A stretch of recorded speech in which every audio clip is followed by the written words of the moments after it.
We've got episode 3 all ready for you. It was a pretty exciting episode, a brand new weave structure, a structure that I had never woven. And then, I get this little email from Rebecca Logan saying, Jane, I really think we should do a study on diversified plain weave. And I'm game for it. What a great idea, Rebecca. You do all the work. It works really well for me. Anyway, she did work. Let me tell you, that girl put in the time to create a blockbuster episode. So diversified plain weave, sometimes I wonder where all of these weave structures get their names. It's not plain weave at all, but it's called diversified plain weave, and we'll just stick with that. It is about thick and thin. It's a block weave. You have 2 thin threads to every thick thread in the warp. So it goes thin, thin, thick, thin, thin, thick. Our thins are on 1s and 2s, and our thicks are where we move the blocks along. So 1, 2, 3, 1, 2, 3, 1, 2, 4, 1, 2, 4, 1, 2, 5, 1, 2, 5, all the way up to as many harnesses as you have on your loom. But those 1s and 2s are all little thin fellers, and on your shafts that are carrying your blocks, they're chubby fellers. So it's a thick and thin exploration. Rebecca did a lot of exploring around set. So many of the articles that we read when we did the initial research suggested that diversified plain weave was a great weave structure for upholstery, for heavier weight fabrics.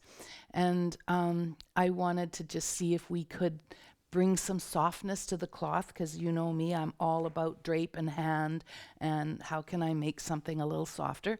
And as we have learned over the years, that always comes down to challenging our ideas around set. So we did that. And we resolved the set by the end of all of the preparation. And one of the dream team members took it even further, opened it up even further, and we loved that. So we learned a great deal about setting up what the set should be for this weave structure. We were able to use our block theory that we studied way back in season 6. Season 6 was units, blocks, and profiles. So we learned how to design with units and blocks in season 6 in a big way. The whole year was about playing with those ideas.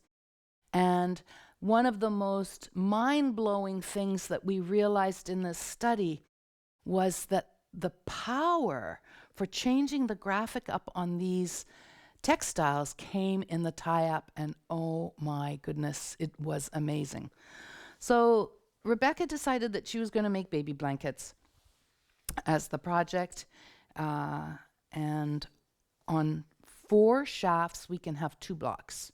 So our tie downs are always on shafts 1 and 2, and then we have a block that can be threaded on 3s and a block that can be threaded on 4s. So we took a very classic 2-block profile. If you really want to know, A, B, A's, B, A's, B's, A's, B's, A's, B's, A's, B's, A's, B's, A's, B's. You're getting it all the way across. So it's a division of space in 3. Graphically, we have a division of space in 3, a positive, a negative, and a positive. So all those other things that we learnt along the way are built into this project. I'm not going to go into it in great detail, but I am going to show you the 5 pieces that were created on this block profile by making simple, tiny changes to 1 or 2 little parts of your tie-up. So, before I do that, I should mention that there is a great, huge, lovely PDF that breaks down how the tie-ups work, how the whole structure works. This was left over from the filming, where we added little bits and pieces here during the filming of this episode, blown up in big color. So you've got your theory for 4 shafts and you've got your PDF for 4 shafts that give you all the instructions for these amazing blankets, plus an alternative. So here's our first one. And the back is, of course, positive, negative. But they're lovely, they're soft, they're drapey. You can just imagine wrapping up a little bundle in this. Little bundle. There you go. Little change to the tie-up. A lot more framing happening here. Front and back. So totally reversible. So much fun. Another little change to the tie-up, focusing on these blocks over here, or this part of the graphic. And then, of course, the back is the exact opposite. It's more green than white. So this is very exciting. What if I just want to weave it in stripes? All the way through, I can have stripes on one side, stripes on the other. So we really explored. Rebecca really explored the power of the tie-up. And what if you just want to have a solid color on one side and have the back a solid color in reverse? This is pretty cool and pretty powerful design for 4 shafts. So, just saying, that was a lot of fun. Now, we realized that not everybody wanted to make 5 baby blankets. So what else could we do? So at the end of the PDF, we provided a pattern for a shawl, which just truncated the block design. And it's right here at the very end. So it's a 2-stripe. So we took, again, building on all of the theory that we have studied throughout the years on division of space, my guiding first step, we now have taken it from a 3-stripe division of space down to a 2-stripe, positive, negative, positive, negative. And all the instructions are here to weave that. And this is what we created as an alternative project if you wanted to make something narrower. So you have this big, beautiful, lovely wrap and shawl. There was so many things. We could have woven 5 of these and built all of those tie-ups, because the cool thing is that you've got 6 treadles on your loom. You're only using 4 at a time, so we could have put another pair in there.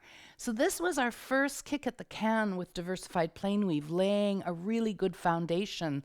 We're coming back next year and we're adding to it. Be prepared.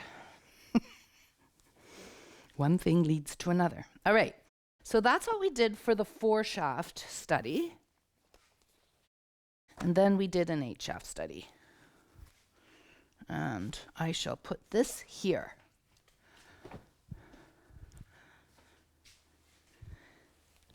With 8 shafts, we can have 6 blocks, 6 units that can be expanded and made into 6 blocks of varying sizes with 8 shafts.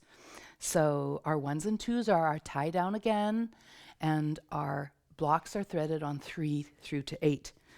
So this, you get a PDF that addresses having more units to play with.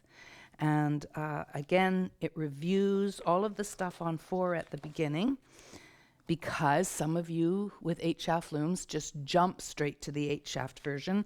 And again, if you really want to understand something on 8 shafts and understand the power of 8 shafts, you should really understand it on 4. Or that's what I believe, and that's the way we teach everything this way. If you understand things in their simplest form, then you can build on it. It comes naturally and easily. So there's some repetition, but then Rebecca dives right into creating, using a profile down here, and we start to explore the power of the tie-up. So it's a point profile, but the the cool thing about that tie-up, as you are going to see, is that we can get twilly-looking structures, but we can also get rectangular and square-looking structures all from this. It's an amazing weave structure. All right. So I've got these out of order. Let's do it this way. So we celebrate the twilly part of it, the curves, the points, the undulation that's been built into this. So there was number one. Absolutely glorious. Look at all those lovely curves. Oh my God, it's so crazy. Small change to the tie-up, and now we have this. And the front and the back are positive, negative. Let's just flip that around. So one side is more peacock and one side is more white, but absolutely glorious play.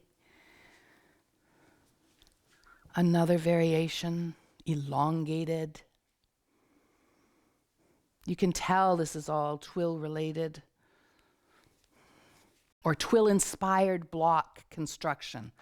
That is a more accurate way to say that. It has nothing to do with the twill, except the profile is twilly. The shape is a twilly shape.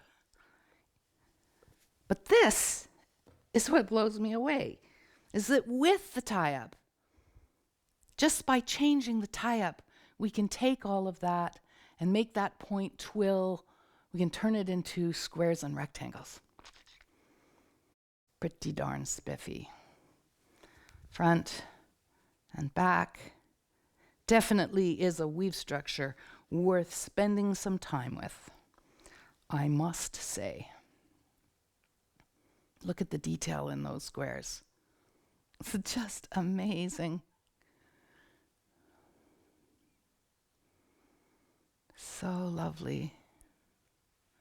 So soft. And there's the other side, more predominantly white. So very, very exciting. This was a very exciting episode. As with the four-shaft project, we didn't want you to feel left out if you didn't want to have to change anything up size-wise or adapt the pattern. However, I encourage you always to do that work. I mean, that's part of being a weaver, is being able to do the math part and downsize a project or expand a project. We went through all of that stuff in season 2 and season 3, and we did it for you in this case. Let me find it. So at the back of this PDF, you have an alternative pattern for a narrower version of this. So we did just 3 repeats, 1, 2, 3 repeats of the threading rather than, I believe, 5. And here is that lovely, gorgeous scarf in another colorway, and we put a little border at the bottom, but lovely, gorgeous drapey shawl. So it was a jam-packed episode. We learned so much, and then we had, I think, one of the most memorable show and tells in recent years. The show and tell for this was absolutely mind-blowing because of the work of Sharon Broadley and Brenda Reimer, who created the most exquisite pieces you can imagine. So, gosh, I wish I had all of those pieces. I also played with it for the first time. I was on the Dream Team this year more. Twice I was on the Dream Team, simply because I wasn't creating all the episodes. So for me, that was really exciting and fun to get to play with my guest instructors. Try to impress them. Anyway, these are the 2 pieces that we created in a different yarn combination. This was 16-2. All of these pieces that we just looked at on the table, we're using 16-2 for our thin and our organic cloud cotton for our chubby feller. This is Harrisville Shetland for our chubby feller, and 18-2 merino was our thins. So it's thin, thin, thick. So it was merino, merino, Shetland, merino, merino, Shetland. That's how it worked. Set at 16 ends per inch. Beautiful Look at this beautiful, soft, drapey shawl. It was originally a 4-shaft block profile that I took from Marguerite Porter Davison's source book, right here, this wonderful old tome. And I adapted it. I made it into a 5-shaft draft, or 5-block draft. So it was done on 7 shafts. And one colorway there. Front and back are so exciting because they're positive, negative. And then for this end of the shawl, I changed the colors up. So, pretty cool, huh? This one is my fave. This one was the one we did first. Didn't have quite enough punch for me, so we changed the weft colors up. This one I love so much more because it has these complementary colors added to our warp colors. Anyway, so much fun. And I think that's everything. I think I've covered it all. All right, so we're going to move along to episode number 4. See you in a minute.